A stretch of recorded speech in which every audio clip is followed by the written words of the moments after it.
नमस्कार दोस्तों, स्वागत है आपका हमारी इस यूपीएससी इंपॉर्टेंट क्वेश्चन सीरीज़ के अंदर। इसमें हम जो हमारी जो एंशियंट हिस्ट्री है यानी प्राचीन भारत का इतिहास है, उसके हम जो मोस्ट इंपॉर्टेंट जो 100 क्वेश्चन है उसको हम देखेंगे। ये हमारा तीसरा वीडियो। इससे पहले हमारे 2 वीडियो आ चुके हैं जिसमें हमने कम से कम 40 से 50% उसमें डिस्कस कर लिए हैं। आज हम इससे आगे करते हैं।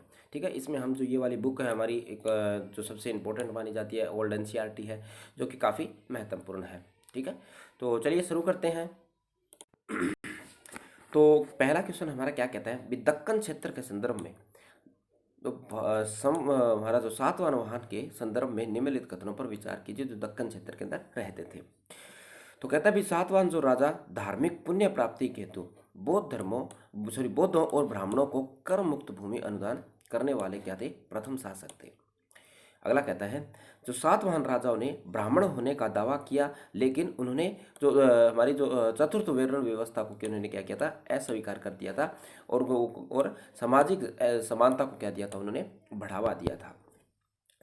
अगला कहता है हमारा जो गोमती पुत्र सतकर्णी था, तो उसने क्या किया, यानी उन्हें मौर्य काल के में जो हमारे जो कण्वावस्था यानी कण्वावस्था उसको पराजित करके सातवाहन वंश की क्या की थी, स्थापना की थी।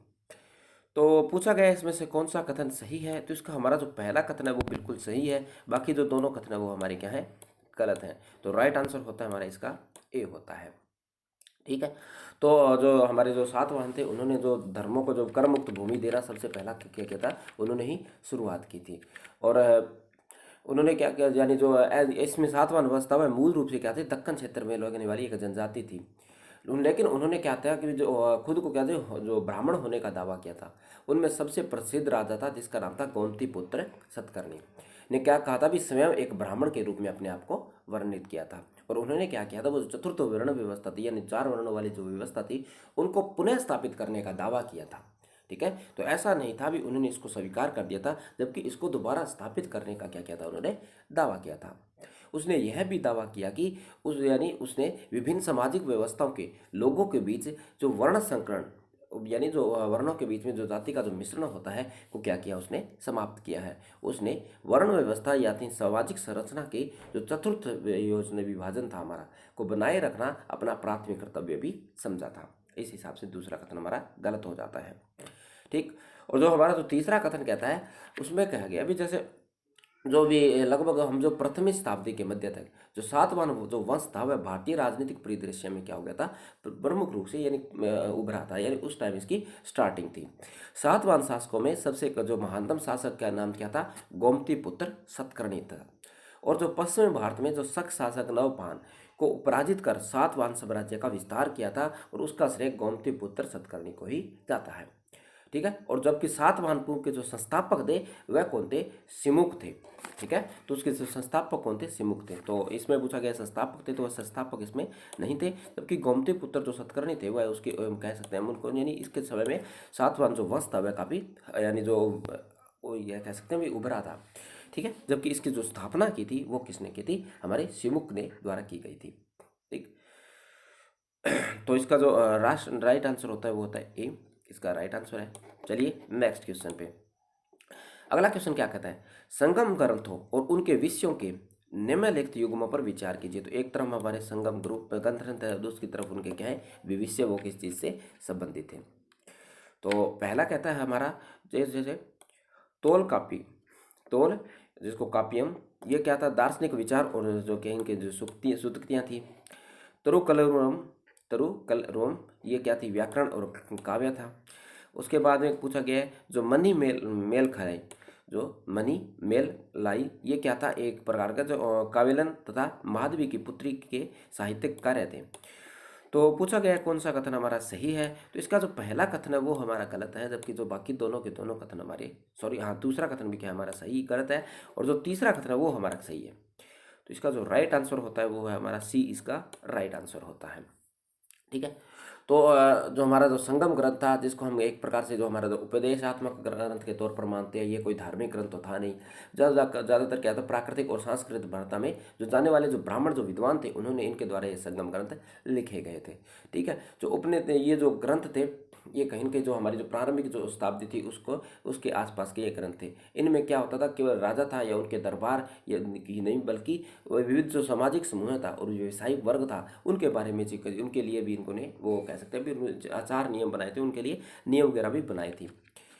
कहते हैं भी ये श्रेणी लगभग चौथी ईस्वी शताब्दी के बाद संभव हुई होगी भी, जब पल्लव राजाओं ने के आश्रय से बड़ी संख्या में जो ब्राह्मणों की संख्या में क्या हुई थी, वृद्धि हुई थी।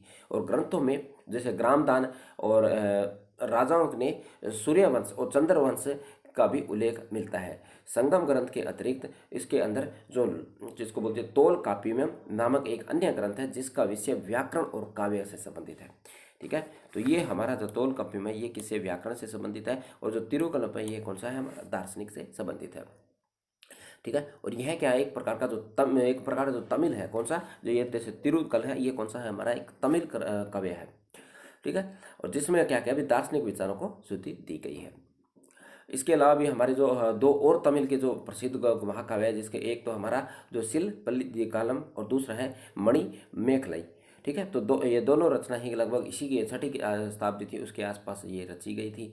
और कहीं न कहीं ये कहता है इसमें क्या था भी, प्रेम कथा को वर्णन किया था, जिसमें कोवलन नामक एक अमीर व्यक्ति व कुलीन था, उसकी जो धर्मपत्नी थी कन्नी की अपेक्षा में कावरीपट्टनम की जो माधवी के नामक एक वेश्या थी, उससे प्रेम की इसके अंदर कहानी बताई गई है। ठीक, तो इसका जो राइट आंसर होता है वो होता है सी, हमारा इसका राइट आंसर है। चलिए नेक्स्ट क्वेश्चन पे। अगला क्वेश्चन हमारा क्या कहता है, ये भी हमारा किससे है, संगम युग से संबंधित है। कहता है भी संगम युग की सामाजिक परिस्थितियों के संदर्भ में निम्नलिखित कथनों पर विचार कीजिए।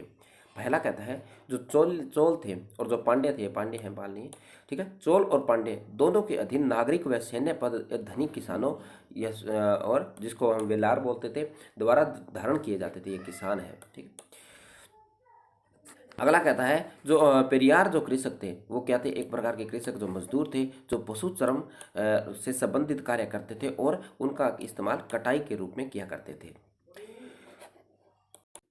तीसरा कथन कहता है भी इस काल में स्पष्ट सामाजिक असमानताएं विद्यमान थी।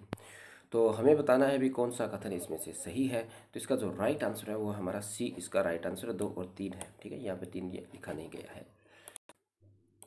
ठीक, तो कहता क्या है भी जो पहाड़ी क्षेत्र जो कि वर्तमान में हमारा हिमाचल प्रदेश जैसा क्षेत्र है वह, सॉरी इसका हमें संगम काल का देखना ना। तो क्या था भी जो कहीं के जो संगम काल था वह सामाजिक वर्गों में उदय के कारण हुआ था। यहाँ पर जो सामाजिक वर्ग कौन कौन सा था, व्यापारी था, युद्ध प्राप्त करके जो लूट करते थे, साथ ही साथ जो कृषक से उपज होने वाली जो आय थी, ये लगभग जो हमारे जो संगम साहित्य था इसके अंदर कहीं के इस जो राजा थे इनके क्या थे, जो राजस्व के सबके स्रोत थे। साथ ही साथ जो युद्ध से लेकर जो सामान आए जाते थे उनको भी कहीं कहीं ये रखते थे। ठीक है, और जो तमिल भूमि पर ब्राह्मणों का क्या था, अभिभ्राव सर्वप्रथम संगम युग में हुआ था।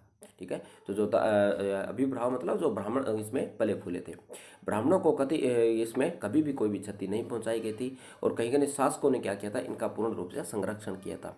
कई बार तो ब्राह्मणों को जो कवियों के रूप में कार्य किया करते थे और इस भूमिका में उन्हें राजा द्वारा कहीं के जो उदार रूप से पुरस्कार दिए भी जाते थे। उन्हें सोने मुद्राएं दी जाती थी, कर मुक्त भूमियाँ दी जाती थी। ठीक है, इस प्रकार के बड़े बड़े उनको उपहार भी दिए जाते थे। कवियों या जो कवियों को जो उसके स्वर्ण के अतिरिक्त जैसे नगद में भुगतान किया जाता था, ये सब भूमि वगैरह रथ वगैरह या गाय वगैरह इस प्रकार की जो दान इनको दिए जाते थे। एक औपचारिक समारोह में थल सेना के सेनापति को क्या है, जो इनादी की उपाधि दी जाती थी। क्या इसको इनादी, तो ये पूछा जा सकता है इनादी किसको कहा जाता है। तो इनादी क्या होती थी, संगम शाम के काल के समय एक थल सेना हुआ करती थी। हालांकि जो वैश्य के बारे में कोई भी हमें स्पष्ट जानकारी, यानी जो मध्य वर्ग था उसके बारे में हमें कोई जानकारी इसके अंदर मिलती नहीं है। ठीक है, नागरिक व सैन्य पद चोल और पांड्य दोनों के अधीन कहीं के जो धनिक किसान होते थे उन्हीं को दिए जाते थे। ठीक है, तो जो यह नागरिक पद थे ये किसको दिए जाते थे, जो धनिक किसान होते थे उनको दिए जाते थे। और जो शासक वर्ग को कहीं के जो ये क्या कहते असार कहा जाता था कि शासक वर्ग सदस्यों के जो किसान हैं उनके साथ कहीं के वैवाहिक संबंध भी हुआ करते थे। और जो वेलार जो चतुर्थ जाति थी यानी शूद्र से संबंधित होते थे और उनके आसपास की भूमि का बड़े पैमाने पर भाग कहीं के जो उपलब्ध होता था, अतः उन्हें धनी और निर्धन वर्ग में भी विभाजित कर कृषक का संगठन किया गया था। तो ठीक है, तो जिसमें यानी जो धनी जो जो ज़्यादा क्षेत्र की जुताई करते थे उसको धनी कहते थे। ठीक है, और जो धनी वर्ग वह स्वयं कभी भी जुताई तो करता नहीं था, उससे क्या करता था, तो गरीब लोग थे जिनको मजदूरों के रूप में वह वहाँ पर काम दिया करते थे। और कृषि कार्य वह सामान्यतः निम्न वर्ग के सदस्यों द्वारा ही किया जाता था, जो कि निम्न वर्ग के सदस्य होते थे। ठीक है। और जो खेती पेरियार, जो खेतिहार मजदूर थे, जो जिसको पेरियार के नाम से जानते हैं, जो पशु चर्म से संबंधित कार्य करते थे, उनके पशुओं को चराने थे, या उनकी जो जैसे कह सकते हैं भी उसका जो चमड़ी वगैरह वो निकालते थे, और उसका जो, और साथ ही साथ वह उनसे क्या करते थे भी, उसका जो इस्तेमाल था वह चटाई के रूप में भी किया करते थे। ठीक। और जो कई न कई जो जंगली जनजाति अत्यधिक क्या थी, निर्धनता से ग्रस्त थी और निर्वाह को जीवन व्यतीत करती थी, और संगम युद्ध में तीव्र सामाजिक सामाजिक असमानताएं विद्यमान थी। तो अब ये कहना भी वहाँ पर असमानताएं विद्यमान थी या नहीं थी, तो वहाँ पर क्या थी, बहुत अधिक मात्रा में विद्यमान थी। यानी एक तो कृषक वहाँ था, वो भी एक अमीर धनी के अंदर बटा हुआ था, साथ ही साथ जो वैश्यों के बारे में हमें कोई जानकारी मिलती नहीं है। तो इस प्रकार से जो जंगली लोग थे वो यानी जंगलों में रहा करते थे, कहीं न कहीं अपना जीवन यापन थे वो कहीं न कहीं जो निर्माण कृषि के माध्यम से करते थे, या एक स्थान से दूसरे स्थान पर जाके जाते थे। तो इस प्रकार से यहाँ पर भी काफ़ी असमानताएं फैली हुई थी। ठीक। चलिए नेक्स्ट क्वेश्चन पर। अगला क्वेश्चन कहता है, निम्न में से कौन से मौर्य साम्राज्य के प्रमुख राजनीतिक केंद्र थे। ठीक है। तो हमें बताना है भी मौर्य साम्राज्य के जो राजनीतिक केंद्र थे उनके बारे में हमें बताना है। तौसिल, उज्जैनी, मान्यखेत, तक्षशिला और स्वर्णगिरी। तो पूछा गया इसमें से कौन सा कथन सही है, तो कौन कौन से ऐसे थे जो राजनीतिक केंद्र थे। तो इसका जो हमारा जो राइट आंसर होता है, जो हमारा जो मान्यखेत है वो हमारे जो अशोक के काल से संबंधित नहीं है। बाकी जो सारे के सारे हैं वो अशोक के काल से, जैसे तक्षशिला थी और की राजधानी थी, उसके बाद में उज्जैनी भी काफ़ी हमें देखने को मिलता है। तो ये सारे के सारे क्या थे, अशोक के यानी मौर्य काल था उससे क्या थे, संबंधित थे। तो जो राइट आंसर होता है हमारा कहता है सी। तो जो हमारा जो मौर्य काल था वह कहीं ना कहीं जो हमारा जो भारतीय जो उपमहाद्वीप के कहीं ना कहीं जो विशाल क्षेत्र के अंदर वह रहा करते थे, और इनका जो क्षेत्र था यानी जो विकास था वह पाकिस्तान के जो कहीं ना कहीं पाकिस्तान तक फैला था, और वहाँ दक्षिण में भी काफ़ी दूर तक फैला था। तो जैसे हमारा उत्तराखंड, आज वर्तमान का उड़ीसा है, उत्तराखंड है, वहाँ तक ये इसका राज्य फैला हुआ था। अशोक के जो शिलालेख थे उसके साम्राज्य के जो 5 प्रमुख राजनीतिक केंद्र थे उनके बारे में ये बताता है। एक तो हमारा पाटलिपुत्र जो कि क्या थी, उसकी राजधानी थी। दूसरा हमारा तो तक्षशिला, उज्जैनी, जो तहसील, फिर स्वर्णगिरी। तो ये सारे के सारे क्या थे भी, कहीं ना कहीं ये उनके बहुत काफ़ी जो राजनीतिक केंद्र के तौर पर माने जाते थे, जहाँ पर क्या होता था, बहुत अधिक मात्रा में प्रशासनिक कार्य किए जाते थे। ठीक है। तक्षशिला और उज्जैनी थी वो कहीं न कहीं जो हमारी जो रोनो लंबी दूरी के महत्वपूर्ण व्यवसायिक केंद्र भी माने जाते थे। और जबकि जो हमारा जो स्वरूपगिरी थी वह कर्नाटक की जो कहीं न कहीं स्वर्ण खदानों के तहत ये इसका महत्वपूर्ण वर्णन किया गया था। तो स्वर्णगिरी थी, वहाँ क्या होते थे, यहाँ पर जो यहाँ जो खदानें थी, ठीक है, जहाँ से स्वर्ण निकाला जाता था। ठीक। तो इसका जो राइट आंसर होता है वो होता है हमारा सी। चलिए नेक्स्ट क्वेश्चन पे।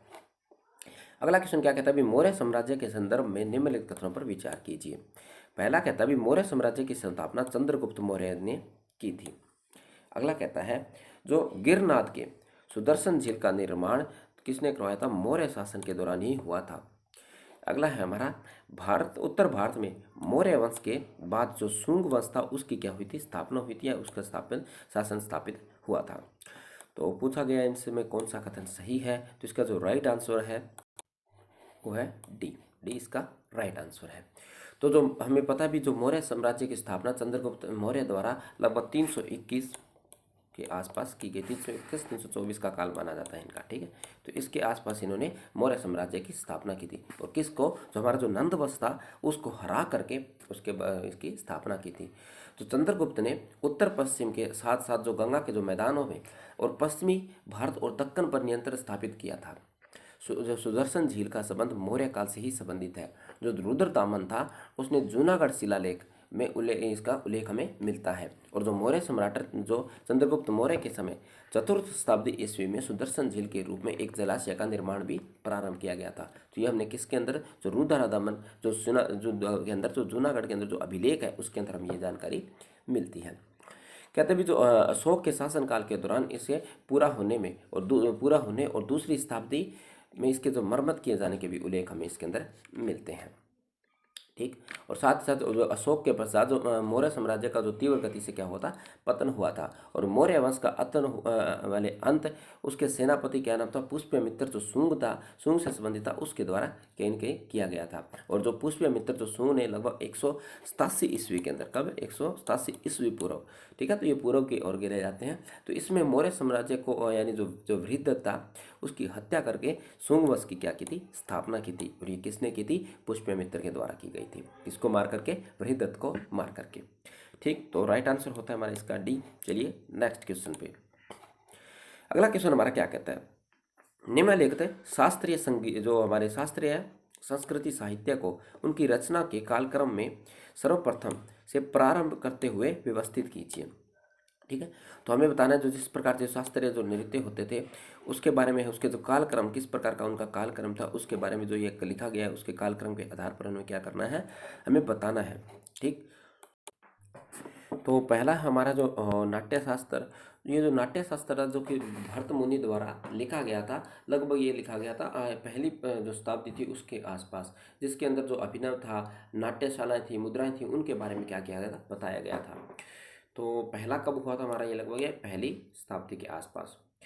दूसरे बाद में दूसरा उसके बाद में आता है हमारा ये गीत गोविंद। जो गीत गोविंद था ये लगभग 12वीं शताब्दी के अंदर जो हमारे जो जयदेव थे उनके द्वारा एक लिखा गया जो सांस्कृतिक काव्य था, जिसने इसके अंदर जो कृष्ण और राधा के प्रेम का क्या किया था, वर्णन किया था। और प्रत्येक चरण को तथा उनकी जो ईर्ष्या, आशा, निराशा, क्रोध, समाधान, इन सबको क्या किया था उन्होंने सम्मिलित करके ये जो लिखा था। और ये कहीं ना कहीं क्या है, उनके प्रेम से संबंधित था। ठीक, तो ये हमारा होगा पहली शताब्दी में, ये होगा हमारा 12वीं शताब्दी में। ठीक है, उसके बाद में हमारा है जो मच्छी कट्टम। जो मच्छी कट्टम था इसकी जो रचना कब की गई थी, ये लगभग की गई 248 ईस्वी में। किसके द्वारा, जो इसके द्वारा जो शूद्रक था उसके द्वारा इसकी रचना की गई थी। और ये जो नाटक था जिसका अर्थ था जैसे चिकनी मिट्टी का घड़ा था यानी ढेला था, तो इसका सही अर्थ ये यानी जो नाटक था ये कहीं ना कहीं जो हमारी जो विलासता की जिंदगी थी उस पर ये टिका हुआ था। और साथ साथ इसने चोरी थी उसको भी एक कला के रूप में बताया था। तो इसका जो विकास था वो कब हुआ था, लगभग 248 के अंदर हुआ था। फिर उसके बाद में आता है हमारा जो उत्तर रामचरित्रम। जो उत्तर रामचरित्रम थी, जो ये क्या थी, ये लगभग जो भावभूति के द्वारा लगभग 700 ईस्वी के आसपास लिखी गई थी। ठीक है, तो ये कब लिखी गई, हमारी 700 ईस्वी के आसपास लिखी गई थी। ये भी कहीं ना कहीं हमारे जो गहन प्रेम और अत्यधिक नाटक इसके अंदर शामिल था। और साथ ही साथ इसके अंदर जो कई अन्य कृतियाँ जैसे हृदय से आत्मा की निश्चय जन्म लेती है और समय की कोई समय सीमा नहीं होती और पृथ्वी क्या है, व्यापक है, इस प्रकार के इसके अंदर सिद्धांत दिए गए थे। मगर हमें इसको कालक्रम के अनुसार समझाना है, तो 1 2 3 4 यही हमारा इसका कालक्रम होगा। तो राइट आंसर है इसका ए, इसका राइट आंसर है। ठीक, चलिए नेक्स्ट क्वेश्चन पे। अगला क्वेश्चन हमारा क्या कहता है, गुप्त काल के दौरान जो हमारे जो प्रचलित सामाजिक परिस्थितियों के संदर्भ में निम्नलिखित में से कौन सा कथन सही है। ठीक है, तो हमें बताना है कौन सा कथन सही है, हमारी जो गुप्त काल की जो सामाजिक व्यवस्था थी उससे संबंधित। तो सबसे पहला कहता है भी सभी जातियों की महिलाओं का कार्य करने के अधिकार से वंचित कर दिया गया था और यहाँ तक कि उन्हें शूद्रों के समान समझा गया था। अगला कहता है भी अछूतों को धार्मिक खावे काव्य और पुराणों को पाठ करने की अनुमति नहीं थी। ठीक, अगला कहता है भी जो सती प्रथा के प्रचलन में थी तथा विधवाओं को पुनर्विवाह की अनुमति नहीं थी। अगला है तो जो भूमि अनुदान की जो प्रक्रिया के माध्यम से कई जनजातीय लोगों को ब्राह्मणवादी समाज में जो कहीं का आत्मसात करने और साथ साथ जातियों की संख्या में भी क्या हुई थी, वृद्धि हुई थी। तो पूछा गया इसमें से कौन सा कथन सही है, तो इसका जो राइट आंसर वो है हमारा डी, इसका राइट आंसर है। ठीक, तो हमारा जो गुप्त काल था उसमें को क्या क्या होता, जो हमारे ब्राह्मण को बड़े पैमाने पर क्या कहती जो भूमि अनुदान मिलना इस बात का द्योतक होता था कि जो ब्राह्मण थे कि इसकी श्रेष्ठता गुप्त काल में मजबूत हो गई थी। तो इन्होंने क्या किया था, गुप्त काल के अंदर क्या हुआ था, जो ब्राह्मणों को क्या दी गई थी, भूमियाँ बहुत अधिक मात्रा में दी गई थी, जिससे हम अनुमान लगा सकते हैं जो ब्राह्मण थे उसमें और ज़्यादा मजबूत हो गए थे। ब्राह्मण ने गुप्त राजाओं को यानी क्या क्या देवताओं के समान अलंकृत किया था। ठीक है, और जो गुप्त राजा की जो छवि थी वह धर्मशास्त्र यानी जो संत हो गई थी और वे ब्राह्मण व्यवस्था के परम परिलोकम हो गए थे। और भारी संख्या में जो भूमि अनुदान के फलस्वरूप ब्राह्मणों को क्या होते, कहीं के अत्यधिक धन संचित कर लिया था और कहीं के बहुत ज़्यादा वो अमीर हो गए थे। ठीक है, ब्राह्मण ने बहुत से यानी वो अपने विशेष अधिकार भी प्राप्त कर लिए थे, जैसे किसी को सजा देना, किसी के जो ठीक है नारद स्मृति के तहत ठीक है, इस प्रकार के कई जो हम कह सकते हैं भी जो उन्होंने विशेषाधिकार प्राप्त कर लिए थे। साथ ही साथ इसके अंदर जो वर्ण अनगिनत जातियां व उपजातियों के अंदर भी बंट गई थी और भारी संख्या में विदेशी भी यहाँ पर लोग आकर यहाँ पर बसने लगे थे। ठीक, साथ ही साथ जो हुन के जो लोग जो 5वीं शताब्दी के अंतिम वर्षों में आए थे और जो राजपूत के जो 36 कुल के एक कुल का माना जाता था वह भी यहाँ पर आकर बसे थे। तो हमारे जो हुन थे वो भी इसी काल के अंदर आए थे, जो राजपूत थे वो भी इसी काल के अंदर आए थे। ठीक है, और साथ ही साथ इस काल के अंदर जो हमारे शूद्रों की जो स्थिति थी उसमें थोड़ा बहुत सुधार आया था। उन्हें जैसे रामायण थी, महाभारत थी, पुराण थी, उन्हें सुनने का क्या दिया गया था, उन्हें अधिकार दे दिया गया था। जो महाकाव्य और पुराणों ने जो हमारी जो क्षेत्रीय परंपरा का भी प्रतिनिधित्व किया था। इन्होंने जो मिथक थे, मिथकों का और साथ साथ जो कविताओं की सामाजिक व्यवस्था के प्रति भी निष्ठा ही अर्जित की थी। शूद्र अब जैसे कृष्ण नाम एक देवता की पूजा कर सकते थे, उन्होंने कहीं न कहीं कुछ ग्रहों और संस्कारों या घरेलू अनुष्ठानों का भी अधिकार प्राप्त हो गया था। इन कर्मों से पुरोहितों को अनिवार्य रूप से दक्षिणा भी दी जाती थी और वह कहीं यह समझा जा सकता था कि वे शूद्रों की आर्थिक स्थिति में सुधार का परिणाम थे। ठीक, और जो 7वीं शताब्दी में उनकी जो पहचान कहीं न कहीं कृषकों के रूप में होने लगी थी, यानी वो कृषि कार्य के अंदर संलिप्त थे, तो इसके अंदर उनकी जो कार्य थी। और जबकि जो उनका चरित्रण केवल ऊपर के जो 3 वर्ग थे उनकी सेवाएं करना था, शायद वो शायद सेवक कह सकते हैं, दास कर सकते हैं, खेती और मजदूर थे। इनसे संबंधित जो शूद्र थे वह किया करते थे, काम किया करते थे। और कहीं न कहीं इस काल के अंदर अछूतों की संख्या में कहीं न कहीं वृद्धि हुई थी। इसके अंदर तो एक जो चंडालों की एक संख्या थी, ठीक है, जो 5वीं शताब्दी के आसपास जो कि कहीं क्या रहते थे, जो हमारे जो शहर था उससे बाहर रहते थे। और जब भी अगर वह शहर के अंदर आते तो पहले कोई आवाज़ लगाते या फिर कोई यानी जो लकड़ी है या उसका धागा है उसका पहले यानी उस ज़मीन के ऊपर बाहर फेंकते थे। ठीक है, गुप्त काल में शूद्रों की भांति स्त्रियों को भी रामायण, महाभारत, पुराण सुनने का अधिकार दिया गया था। तो इससे हम यह कह सकते हैं भी उन्हें भी कहीं न कहीं उनकी स्थिति में भी सुधार आया था।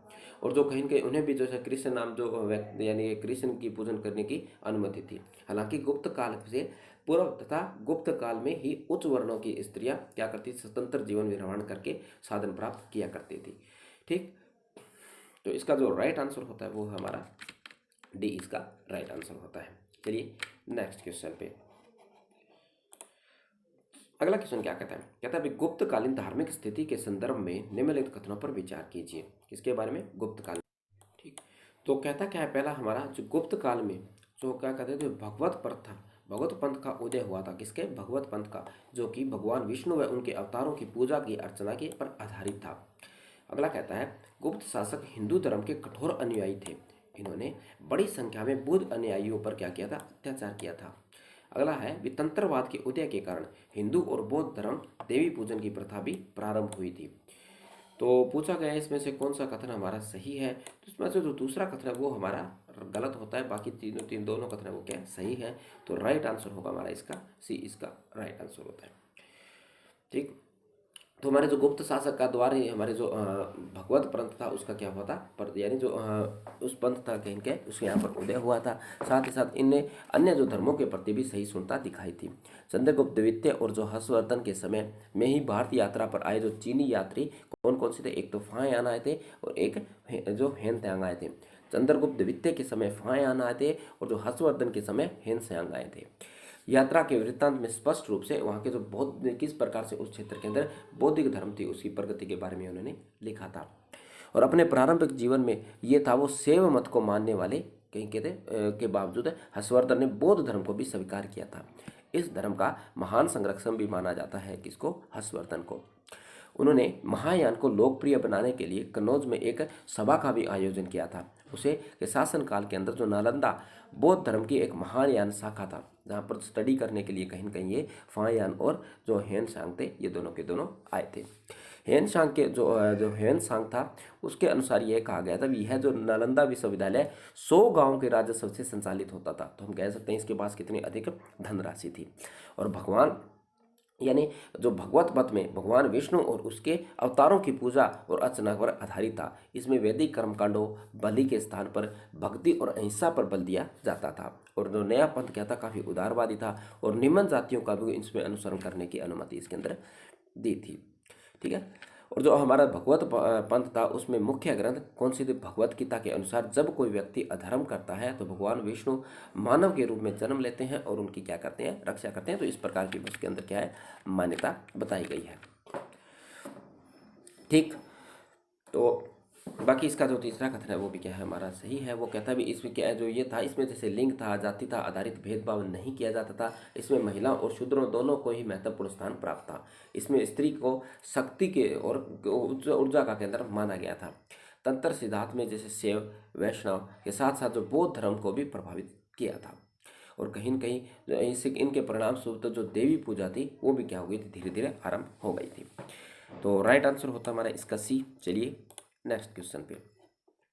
अगला क्वेश्चन क्या कहता है? अभी मौर्य काल के दौरान भारत में जो मध्य एशियाई जो सामंतियों के प्रभाव के संदर्भ में निम्नलिखित में से कौन सा कथन सही नहीं है? किसके बारे में? जो मध्य काल के अंदर जो हमारे जो मध्य एशियाई के जो शांतियों के प्रभाव से संबंधित हमारा ये क्वेश्चन है। ठीक।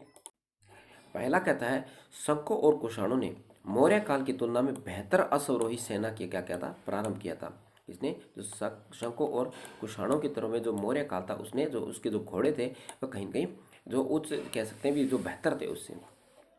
इन्होंने भारतीय उपमहाद्वीप में व्यापक स्तर पर सोने के सिक्के भी जारी किए थे। ठीक है। अगला कहता है इस अवधि के दौरान बौद्ध धर्म ने महायान शाखा का उद्भव उद्भव और बुद्ध की मूर्ति पूजा भी शुरू हो गई थी। किसके अंदर? मौर्य काल के अंदर। किसका? एक तो महायान का उदय हो गया था, साथ ही साथ यहाँ पर जो बुद्ध थे उनकी मूर्ति पूजा भी शुरू हो चुकी थी। भारत में जो कुषाणों द्वारा शासन की जो क्षत्रप व्यवस्था की भी शुरुआत की गई थी। तो पूछा गया हमसे कौन सा कथन सही नहीं, तो इसका जो डी है वो इसका क्या है? राइट आंसर होता है। ठीक।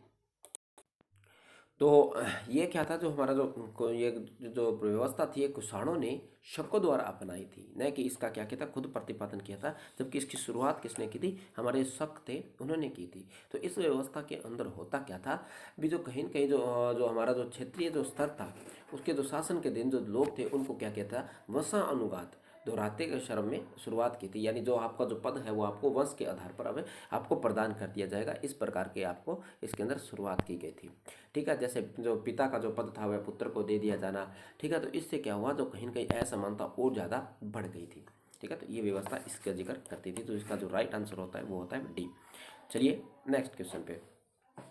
अगला कहता है भी प्राचीन भारत की बाद जो धार्मिक परंपराओं निम्न में से जो निम्नलिखित विशेषताओं में से कौन सी सिंधु घाटी सभ्यता से प्रचलित होती है? ठीक है।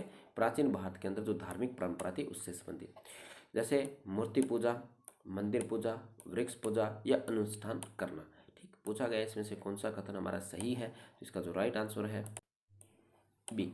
ठीक। तो जैसा कि हमने देखा भी था जो हमारे जो ये सिंधु सभ्यता थी उसमें मंदिर के किसी भी प्रकार के कोई प्रमाण नहीं मिलते हैं। न कि वहाँ पर कोई मंदिर था, न ही घरों में कोई मंदिर था। तो मंदिर का प्रमाण हमें सिंधु घाटी सभ्यता के अंदर मिलता ही नहीं है।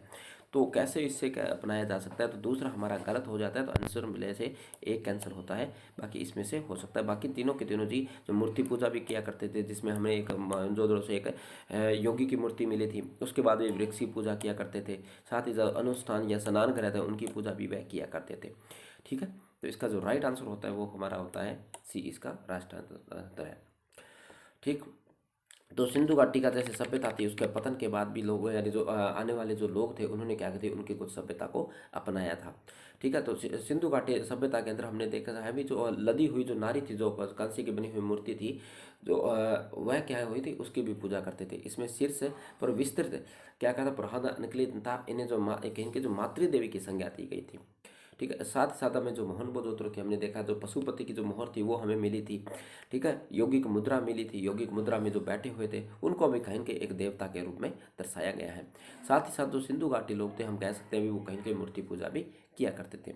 और साथ ही साथ हमने देखा भी मोहनजोदड़ो के अंदर जो विशाल जो स्नान गृह हमें प्राप्त हुआ है वो कहीं न कहीं जो अनुष्ठान तौर पर सार्वजनिक स्नान गृह था। ठीक है। किसी अनुष्ठान या किसी त्यौहार पर क्या किया जाता था? वहाँ पर स्नान किया जाता था। साथ ही साथ जो अनेक जो मोहरें थी वहाँ पर उन पर वृक्ष पूजा के साक्ष्य भी हमें मिलता है। जैसे हड़प्पा की जो मोहर है, मुद्राकण है, बाजूबंद है, तो इन सब के अंदर हमें कहीं न कहीं वृक्ष पूजा के परिणाम भी मिलते हैं। तो राइट आंसर होता है इसका बी। ठीक। तो देखते हैं, आज की वीडियो काफ़ी लंबी हो गई है। अगर आपको वीडियो के अंदर और क्वेश्चन डिस्कस करनी है तो प्लीज़ आप क्वेश्चन कमेंट बॉक्स के अंदर लिख दें, और किसी प्रकार की अगर सुधार की आवश्यकता है तो वो भी हमें बता दें। तो आज की वीडियो में इतना ही, चलिए मिलते हैं नेक्स्ट वीडियो में।